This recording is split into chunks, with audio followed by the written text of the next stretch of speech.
Ah, Bu Nancy, lama kali berpikirnya. Udah tulis aja lah. Kan tidak tahu apa yang masih saya tulis, Bapak. Ya, asesmennya lah, Bu. Kan yang penting poinnya sama itu. Ya, sudah pasti berbeda lah, Pak John. Ini asesmen formatif untuk memperbaiki pembelajaran murid. Sudah pasti berbeda dengan asesmen yang biasa kita buat.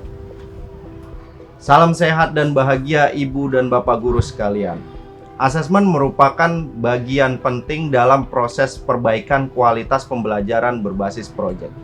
Pada video kali ini, Ibu dan Bapak guru akan menyaksikan bagaimana para guru berdiskusi untuk menyusun asesmen proses kegiatan proyek profil. Ibu dan Bapak guru silakan saksikan video berikut. Betul seperti ini, Pak Siku. Kata Pak John seperti ini soalnya. Saya lihat. Ini tidak salah Bu Nancy ya, tapi hanya saja menurut saya ini kurang lengkap. Mari kita mulai dulu tentang pemahaman ya asesmen di pembelajaran project profil ini. Kita harus memahami ya kekhasan dari pembelajaran project seperti ini. Kira-kira apa kekhasannya? Proses, Pak. Kekhasan dalam pembelajaran berbasis proyek itu proses. Nah, apa yang harus kita perhatikan dari sebuah proses?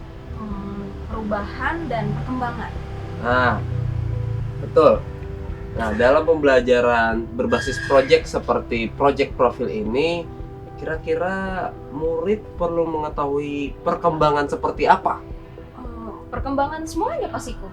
Menurut saya, murid juga harus memperhatikan perkembangan emosionalnya, rasionalnya, dan kemampuan keterampilannya, Pak. Nah, tepat sekali Bu Nancy.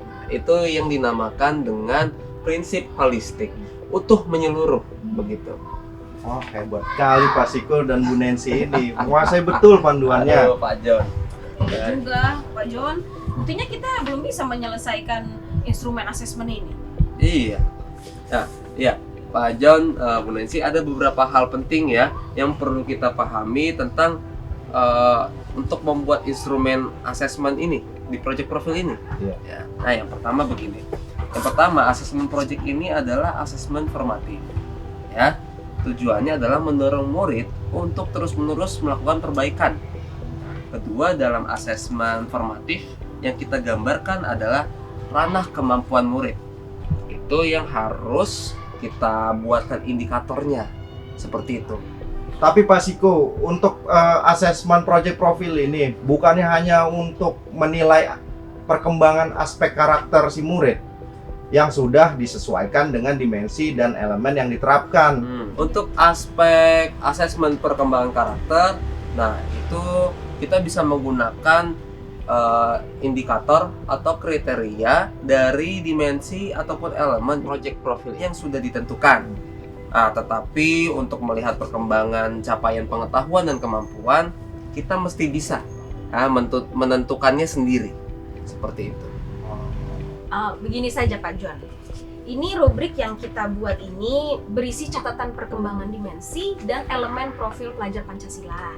Nah, kita tambahkan rubrik asesmen untuk melihat ketercapaian kompetensi dan pengetahuan peserta didiknya sesuai dengan teknik asesmennya. Apa harus berkaitan dengan mata pelajaran? Oh, ya enggak juga Pak. Jika memang ternyata dalam proyeknya itu muncul kompetensi salah satu mata pelajaran, ya kita tambahkan saja di rubrik ini. Misalnya kan dalam proyek itu ada materi dari matematika. Saya kan sebagai guru matematika boleh menambahkan aspek dan kriteria perkembangan si murid sesuai dengan pengetahuan dan keterampilan yang ada di matematika. Iya betul, tapi tidak wajib ya Pak ya, karena memang kan project profil ini berbeda struktur kurikulum dengan intrakurikulernya. Jadi pengetahuan dan kompetensi mata pelajaran tidak wajib dicantumkan di sini. Kayak gitu ya. Udah makin paham aku sekarang. Ah. Berarti kita harus mengikuti seluruh proses proyeksi murid. Oh iya, harus.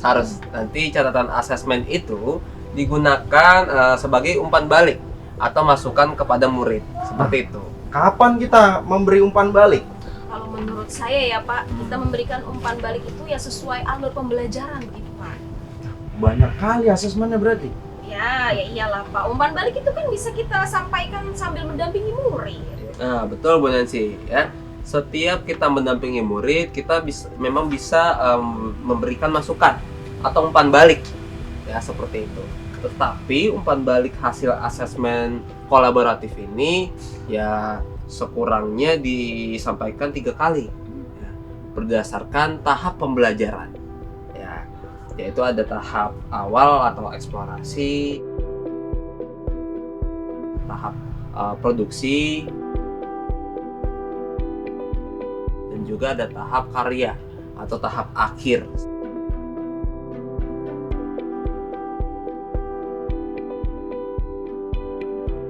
Ada pula namanya asesmen kolaboratif.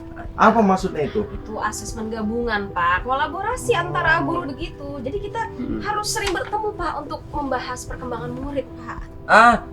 Sebentar ya, saya tambahkan satu hal. Ini mumpung ingat ini terlewat di catatan. Ada lagi tambahannya, Pak. Apa tuh? Iya, jurnal atau catatan proses, Pak John. Nah, ini penting, Pak John, ya Bu Nancy. Jadi setiap guru dan murid yang mesti menuliskan jurnal proses kegiatannya seperti itu. Nah, jurnal harian kegiatan guru ini nantinya akan bermanfaat ya bagi guru sebagai data asesmen perkembangan kemampuan murid. Jadi kita membuatnya. Taruh dulu Pak John. Nah, jangan lupa juga dalam membuat instrumen asesmen, murid juga harus dilibatkan. Nah, supaya dari awal murid paham perkembangan kemampuan apa saja ya yang perlu diperhatikan seperti itu. Nah, itu tadi mau saya tanya. Jadi kita membuatnya bersama murid.